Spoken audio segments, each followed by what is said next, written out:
ઉપપ્રમુખ શ્રી રાજાભાઈ બારૈયા, મંત્રી, ગામના સમગ્ર આગેવાનો, પ્રાથમિક શાળા અને માધ્યમિકના સ્ટાફના ભાઈઓ બહેનો, આંગણવાડીના બેનશ્રી અને સૌ નાના ભૂલકાઓ, સૌને સમગ્ર ગામ વતી 15મી ઓગસ્ટની હાર્દિક શુભકામના. જે મારે આજે વાત કરવી છે કે આપણી શાળા તરફથી સ્ટાફ તરફથી ખૂબ સરસ આયોજન કરવામાં આવ્યું કે નહોતું આવ્યું? જેટલી બને એટલા થોડાક જ દિવસોમાં આ અઠવાડિયું, આખું અઠવાડિયું કાર્યક્રમનું જ હતું. સરકાર દ્વારા નવા કાર્યક્રમો અહીંયા પૂરા કરવાના. રંગોળી સ્પર્ધા છે, નિબંધ સ્પર્ધા છે, તિરંગા યાત્રા છે, સાથે સાથે ભણાવવાનું, સાથે સાથે બીજા કામ પણ હોય. તો હું અહીંયા કલાક 2 કલાક આવતો હોઈશ, જોઉં છું આ શિક્ષકો ભાઈઓ અને બહેનો છે એ આપણા જે વડીલ શિક્ષકો છે, ગિરીશભાઈ છે, તુલસીભાઈ છે, ખાસ હમીર સાહેબ છે, ચેતન સાહેબ છે અને આપણા માધ્યમિકના આચાર્ય રવિ સાહેબ છે, આ બધાના માર્ગદર્શનની છે. આ બધા જે જ્ઞાન સહાયકો છે ને ખૂબ સારી મહેનત કરે છે. તમે બધા તો આજે આવ્યા છો, ઘણી વખત ક્યારેક આવતા હોય સ્કૂલમાં. મારું લગભગ 1 કે 2 કલાકનું દરરોજ અહીંયા આવવાનું હોય છે. ખૂબ નજીકથી મેં જોયા છે આ બધાની મહેનતને. અને આવી જ રીતે આપણે અહીંયા હાજરી આપીએ છીએ કોઈ પણ કાર્યક્રમમાં. તો હવે પછી પણ કાર્યક્રમ થાય તો ગામના જે પણ યુવાનો છે, વડીલો છે, ઘણી સંખ્યામાં બહેનો પણ આવ્યા છે, તે પણ અહીંયા હાજરી આપે અને આ રીતે આ સ્ટાફ આ બાળકોને છે પ્રોત્સાહિત કરે. બીજું એક, આપણે કોઈ પણ જગ્યાએ હોય, કોઈ પણ સંસ્થા હોય, નાની મોટી ભૂલો તો થતી હોય છે ક્યાંય પણ જઈએ. જો આપણે આપણા દેશની આઝાદીને લાંબી ટકાવી રાખી હોય, આપણા દેશને હજુ વધુ મહાન બનાવવું હોય ને તો ગામને વધુ સુરક્ષિત કરવું પડશે, ગામડાને વધુ સમૃદ્ધ બનાવવું પડશે. અને એ ક્યારથી શરૂ થશે? કોઈ પણ વ્યક્તિએ પોતાનાથી શરૂઆત કરવી પડશે. કેવો વિચાર આપણા મનમાં, આપણા આત્મામાં સેટ કરવો પડશે કે આપણે શું આપણને મળ્યું એવું નથી જોવાનું.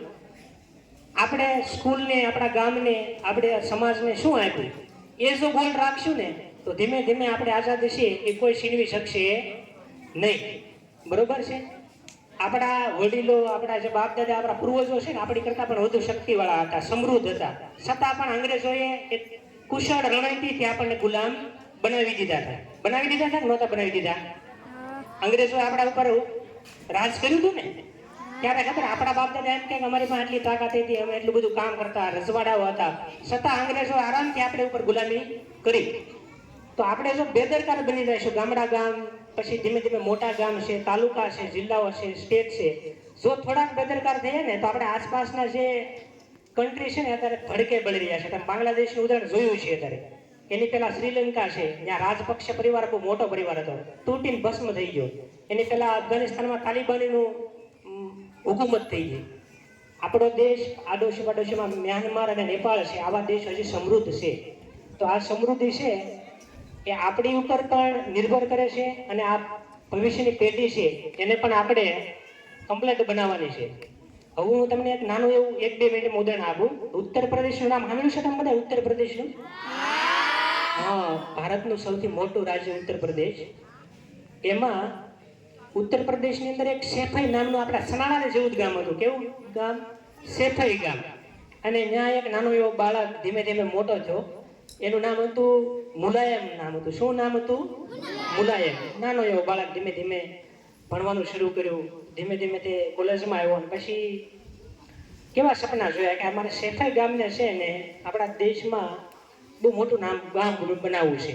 એ ગામમાં સડકો નહીં, બસ આવવાની સુવિધા, શાળાઓ સારી નહીં, બેન્કિંગ સુવિધા, કોઈ પણ સુવિધા નહીં. પણ એને એક સપનું લઈ લીધું કે કોઈ પણ કાળે મારો જન્મ ગામમાં થયો છે, હું જ્યારે વિદાય લઉં, મૃત્યુ પામું ત્યાં સુધીમાં સેફઈ ગામને મહાન બનાવી દેવું છે. અને ધીમે ધીમે એને મહેનત કરી અને પોતાએ પક્ષ બનાવ્યો. પક્ષનું નામ તમને કહી દઉં, સમાજવાદી પક્ષ બનાવ્યો. હું એ કોઈ પક્ષનું ખેંચતો નથી, એને પ્રોત્સાહન નથી આપતો, પણ એક તમને ઉદાહરણ આપું છું.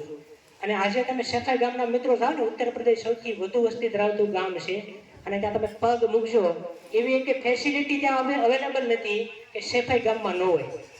બરોબર? ત્યાં ટ્રેન પણ પસાર થાય છે, મોસ્ટ ઓફ બેંકોની ત્યાં સુવિધા છે, રસ્તાઓ તો તમારે જોવા પડે, બેમિસાલ રસ્તાઓ બનાવ્યા છે.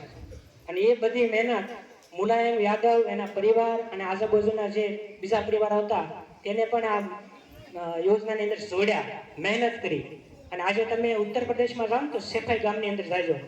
આપણા જે બધા એક્ટર લોકો છે ને ત્યાં વર્ષના 365 દિવસમાં એક દિવસના કાર્યક્રમ કરવા આવે છે, એવું ગામ બનાવી દીધું.